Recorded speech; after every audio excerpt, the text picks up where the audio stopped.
कहते हैं हम मदरसों को नहीं देते, हमने ये बेवा को दे दिया। पूरी कौम इस वक्त सोशल मीडिया के जरिए बेवा को देने पे लग गई। मगर जानते हो बेवा को देने की ये नौबत क्यों आई? ये नौबत इसलिए आई कि तुम उलमा से दूर हुए, मदरसों से दूर हुए, तुमने बहनों के हक खाने शुरू कर दिए, बहनों के हक पर सांप बन करके बैठ गए। और वो जब बेवा हुई तो मिस्कीन और मोहताज बन गई। दावे के साथ कहता हूं, अगर तुमने बहनों को मीरास का हक दिया होता, आज कोई बेवा ज़कात लेने की हकदार नहीं होती।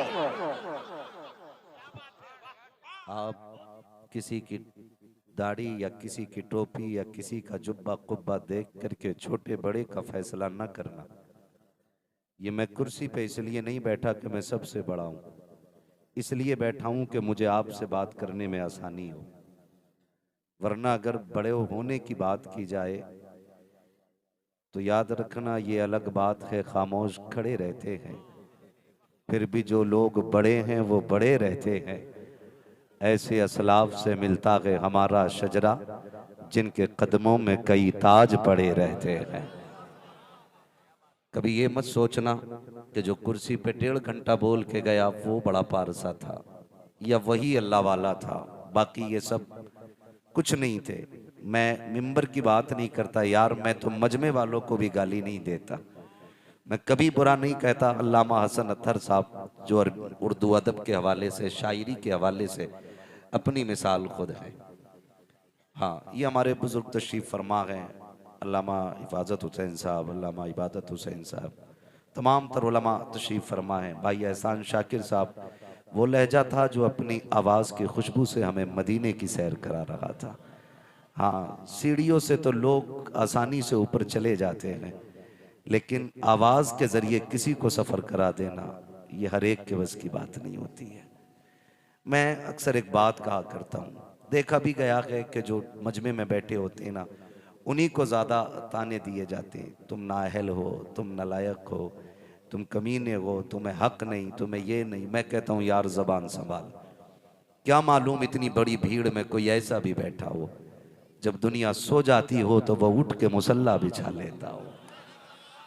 क्या पता इसमें कोई ऐसा भी आया हो, जब दुनिया ख्वाब में हो तो ये अपने रिश्ते रब से मजबूत करता हो। हम तो इसलिए महफिल में दुआओं का इत्माम करते हैं कि कोई तो ऐसा आता होगा जिसकी कभी रब भी ना टालता हो, कोई तो ऐसा होगा जिसके आंसुओं की कीमत रब की बारगाह में लग चुकी होगी। ये सोच कर के हम भीड़ इकट्ठा करते हैं। हमें मालूम है हमारे दिन कैसे हैं, हमारी रातें कैसी हैं। आनम के मंद आनम, मैं क्या हूँ ये मुझे पता है, लेकिन इस उम्मीद पे दुआ करता हूँ शायद कोई ऐसा बंदा आमीन कह दे जिसके लहजे आसमानों के कलेजे चीर के रब की चौखट तक पहुँच जाते हों। मैं तो ये सोच के इसी बात पे ये अक्सर जुमले कहा करता हूँ। मैं अभी बात कह रहा था, अल्लाह हमारे नौजवानों को सलामत रखे। मेरी बात से इत्तेफाक हो तो संभाल लेना, और इत्तेफाक ना हो तो वापस कर देना, इसलिए कि हर दवा की कीमत नहीं लगा करती है। याद रखिएगा, मैं आईना हूँ दिखाऊंगा दाग चेहरे के, जिसे खराब लगे सामने से हट जाए। कोई मसला नहीं है कितनी वाह वाह होनी है, कितनी तकरीर होनी है। ये हमारे उलमा तशरीफ फरमा है। उम्रें बीत गई दीन की खिदमत करते करते, उम्रें बीत गई मस्जिदों के मिंबरों से तकरीरें करके लोगों को समझाते समझाते, लेकिन हम उसे वैल्यू ही नहीं देते जो जुमे के दिन फ्री में तकरीर करता हो। हमें उसे इज्जत नहीं देते जो हर 8वें दिन हमारी नब्ज को पकड़ने के बाद हमें सिरात मुस्तकीम की राह दिखाता हो। हम उसकी बात तस्लीम नहीं करते हैं। हाँ, मैं इस बात से भी इनकार नहीं करता, यहाँ जितने आके बैठे हैं ये मेरा कमाल नहीं, अल्लामा हसन अत्तर साहब का कमाल नहीं, ये उलमा का कमाल नहीं, ये तो मदीने वाले का कमाल है कि अपनी महफिल सजा करके उन्होंने हमको बुला रखा है। वरना उनकी बात करने के लिए कायनात में किसी शय की कमी नहीं है। रब चाहता है तो महबूब की नात पत्थरों से पढ़वा लेता है, अगर वो चाहता है महबूब के तज़किरे परिंदों से करा लेता है, अगर वो चाहता है महबूब की बातें दरख्तों से करा लेता है। ये तेरा करम है आका कि बना लिया है अपना, कहा मुझसे ये कमीना, कहा सिलसिला तुम्हारा।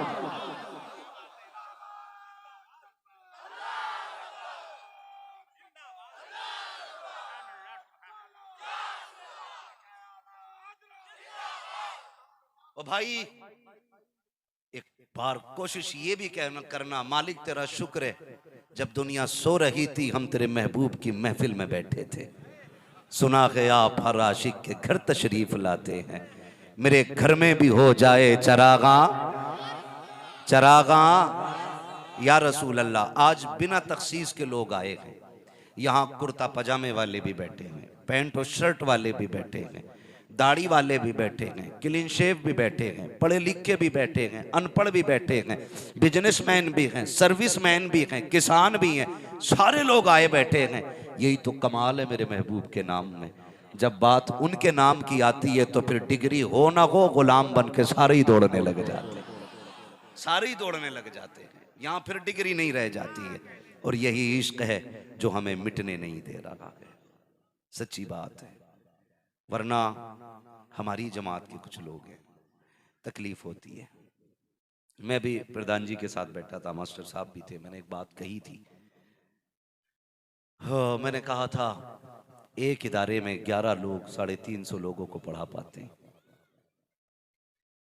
अब अगर इलाके की मुस्लिम आबादी के हिसाब से परसेंटेज निकाला जाए तो हम 1% लोगों को भी दीन नहीं सिखा रहे हैं। बहुत कम लोग मदरसों में देखे जाते हैं। उसके अलावा दूसरा काम था एक खानकाह का, कि जहां लोगों को बुला करके अल्लाह रसूल की बातें बताई जाती थी। लेकिन आज दिल दुखता है, आज खानकाहों में दुआ, तावीज, धागे, तावीज, डोरियों के सिवा कुछ नहीं मिलता। वरना खुदा की कसम खानकाहों का मकसद और मतलब ही ये था कि काले दिल लेके जाते थे, खुदा के नूर से रोशन करके आया करते थे। ये काम था खानकाहों का, लेकिन आज ये भी खत्म हो गया। बचा कुचा जो वक्त थोड़ा मिलता है मदरसों में, मदरसों के बाद, खानकाहों के बाद थोड़ा वक्त मिला अब जलसों का। इन जलसों के अंदर कौम इकट्ठी हो जाती है। मैं पूरी जिम्मेदारी के साथ ये बात कहता हूं, मैं अपनी तकरीर में ज्यादा शायरी भी नहीं करता, खुतबा भी मेरा बड़ा मुख्तसर रहता है। उसकी वजह यह रहती है कि मुझे 1 घंटा गुफ्तगू करनी है। मैं चाहता हूं उसे 1 घंटे के अंदर ज्यादा से ज्यादा कीमती बात आपसे कह जाऊं। मैं जानता हूं अगर इस मजमे में इस वक्त 2000 लोग बैठे हैं तो सिर्फ 1 घंटा बर्बाद नहीं होगा। अगर हम वक्त जाए करेंगे तो 2000 घंटे बर्बाद होते हैं। अगर यही 1 घंटा जो हम यहां बैठ करके अल्लाह रसूल के नाम कर रहे हैं ना, तो हमने 1 घंटा कामयाब नहीं किया, अपने 2000 घंटों को कामयाब बना लिया है।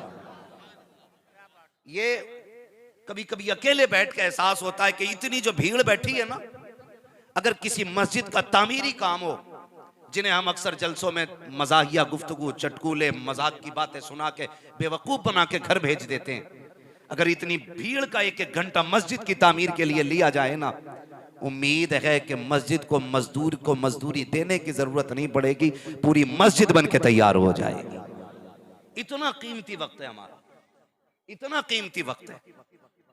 इस वक्त की हमें कदर करनी है। और ये वक्त हमें किसके जरिए मिला है? उन नौजवानों के जरिए मिला है जिन्होंने घर घर जाके चंदा करके, जूतियां तोड़ के, मेहनत करके, रात दिन का खाना छोड़ के 10-10 रुपए इकट्ठे करने के बाद इस महफिल को सजाया। लेकिन दुख कब होता है?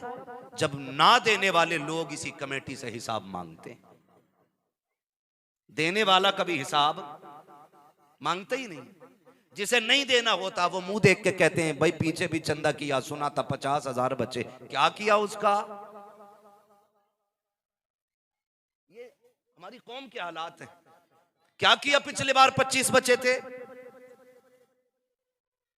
कोई तो मुंह पे कह देता अरे जाओ यार तुम अपना पेट भरने के लिए चंदा कर रहे हो। मैं कमेटी वालों से अपनी तरफ से एक बात कह के जाऊंगा, जब तक जिंदा रहना हुजूर की महफिल सजाते रहना। रह गई ताने देने वालों की बात, गाली बोलने वालों की बात, हमें जलील करने वालों की बात, तो हमें बदला यहां नहीं लेना है, हमें बदला तो हसनैन के नाना से लेना है, हमें हुजूर से बदला लेना है। वरना ये सच्ची बात है, हम आज भी जानते हैं हमारी कौम इतनी गैरत वाली है हजरत, फाके से तो मर जाते हैं लेकिन कभी एक वक्त की रोटी के लिए हाथ नहीं फैलाते। और ये सच्चाई भी हमने कब देखी, जब कोरोना का दौर आया। लोगों ने उन्हें बांटा जो पेशावर फकीर थे। कितने शरीफ ज़ादे फाके से घर में मर गए, लेकिन किसी से एक वक्त के खाने का सवाल न कर सके। लाशें उठी, लोगों ने कहा कोरोना से मरा है। पता चला कोरोना ने नहीं, उसे भूख ने मार दिया था। ओ भाई, हर मुस्कुराहट के पीछे खुशियां नहीं होती हैं, कई गमों के ऊपर भी मुस्कुराहट का पर्दा पड़ा होता है। मैं एक बात कहना चाहता हूं, खुदारा अगर आप दीन के काम में इनकी मदद नहीं कर सकते हैं तो इन्हें जलील करने की कोशिश भी ना करें, इन्हें ताना देने की कोशिश ना करें। वरना मैं चैलेंज करता हूं उन लोगों को जो कमेटी वालों को, जलसे वालों को, मदरसे वालों को पेट पालने वाला कहते हैं, धंधा बनाने वाला कहते हैं। एक एक फर्द को खड़ा करके देखो, पूछो तो सही, कभी बीवी की दवा के लिए इन्होंने पैसे मांगे हो, कभी बच्चों के इलाज के लिए पैसे मांगे हो, कभी बीवी के शौक पूरे करने के लिए किसी के दरवाजे गए हो। अमा ये तो वो गयूर लोग हैं जिन्होंने 10 पैसे की पैरासीटामोल खा करके अपने बच्चे को तसल्ली दे के सुला दिया होगा, लेकिन बड़े डॉक्टर के पास इसलिए नहीं गए कि किसी के आगे हाथ फैलाना पड़ेगा। अमा ये वो कौम है जो मरना गवारा करती है, किसी के टुकड़ों पे पलना गवारा नहीं करती है।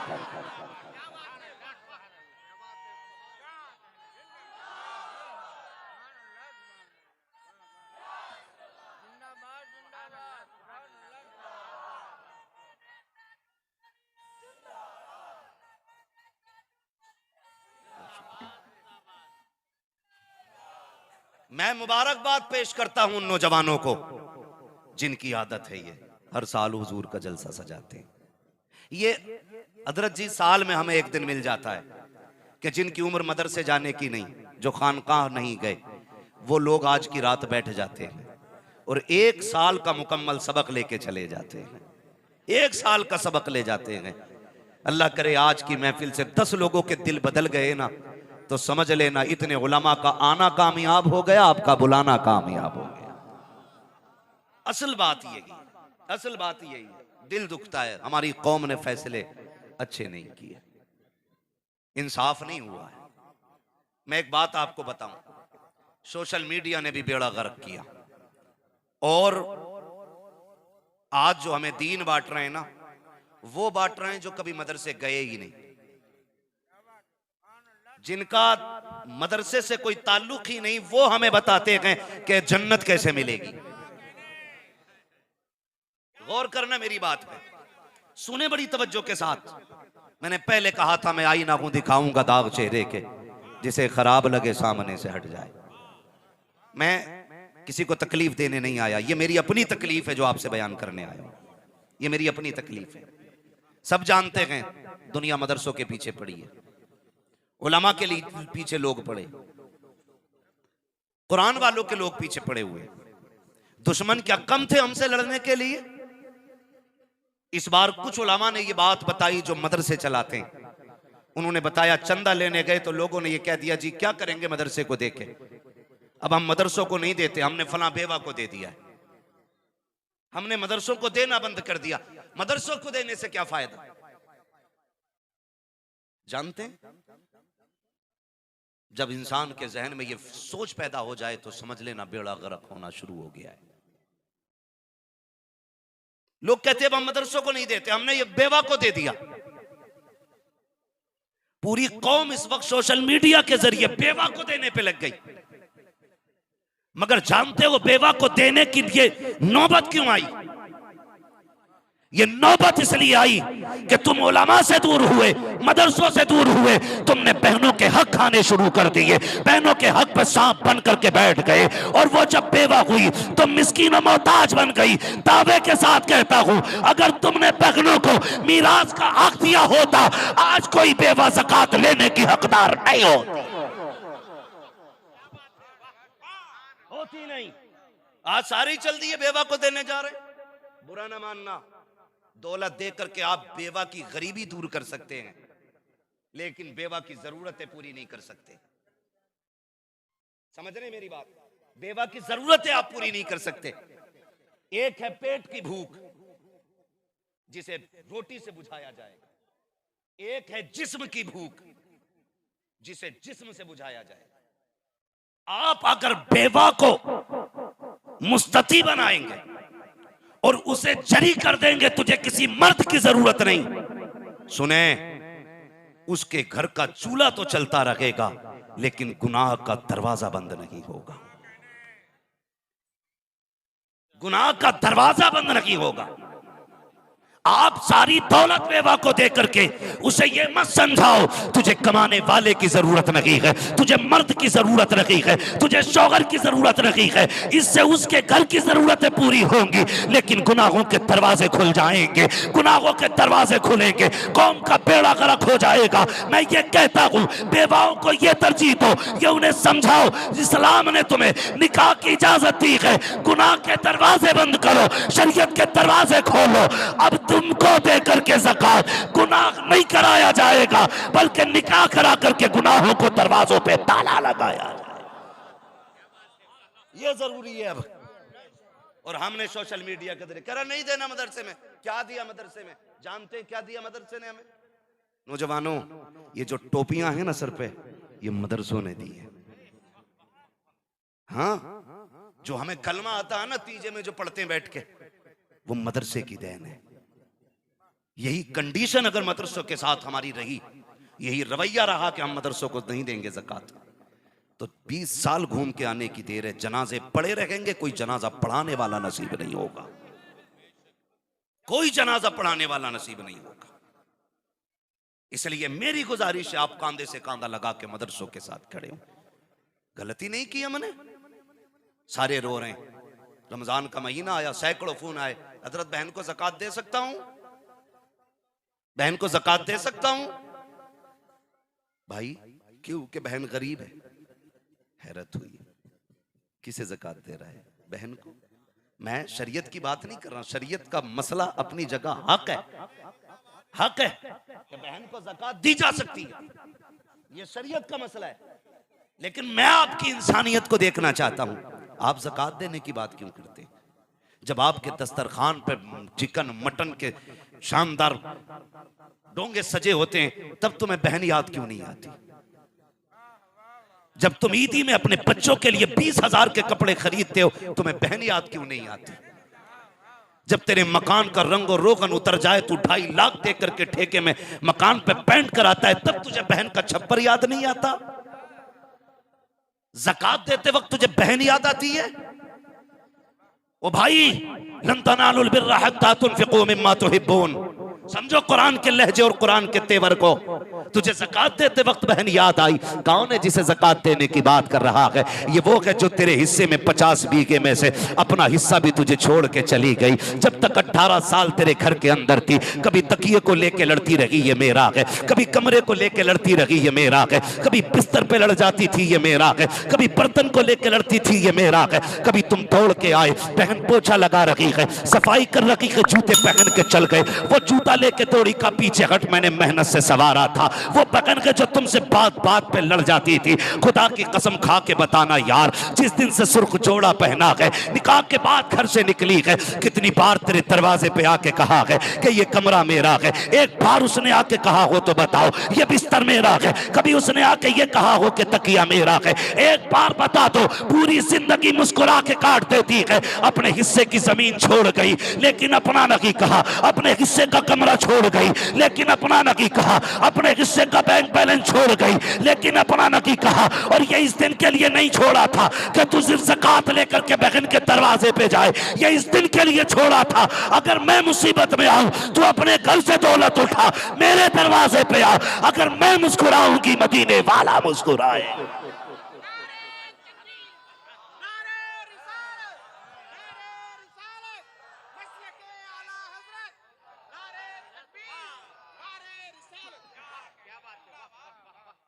ज़कात दे सकते हैं बहन को?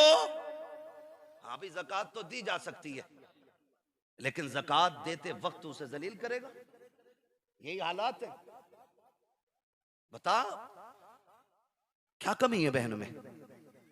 वो तुझे मोहब्बत के वक्त याद नहीं आती। क्यों नहीं आती यार? बहन है वो। और खुदा की कसम खा के कहता हूं, भाई के लिए जितनी बहन झुक सकती है, कोई नहीं झुक सकता है, कोई नहीं झुक सकता। दावा है मेरा। लव मैरिज हो या अरेंज मैरिज हो, दावे के साथ कहता हूं, तेरे मुंह पे गंदगी लगी हो, बीवी के धुले दुपट्टे से मुंह साफ करना, फौरन बिगड़ जाएगी, फौरन बिगड़ जाएगी। वो उसके दामन से साफ करना कीचड़ जूते की, नाराज हो जाएगी वो। लेकिन बहन कौन है जानते हो? सुनो, मुझे उम्मीद है हर कोई स्कूल गया होगा, हर कोई मदरसा गया होगा। हमारे उठने से पहले ड्रेस तैयार बहन कर देती है, हमारे निकलने से पहले टिफिन तैयार बहन कर देती थी। हमारी बहन को यह मालूम है हमारे भाई की पसंद क्या है। उसने तुम्हें नहलाया धुलाया, तुम्हारी ड्रेस पहनाई और बस्ता कंधे पे रखा, टिफिन हाथ में देके कहा जल्दी कर कहीं देर ना हो जाए। तुम जब चले पैर कीचड़ में पड़ा, दौड़ के वापस आए, बहन का क्या हुआ? कपी मेरा जूता सन गया है, इसे साफ करो।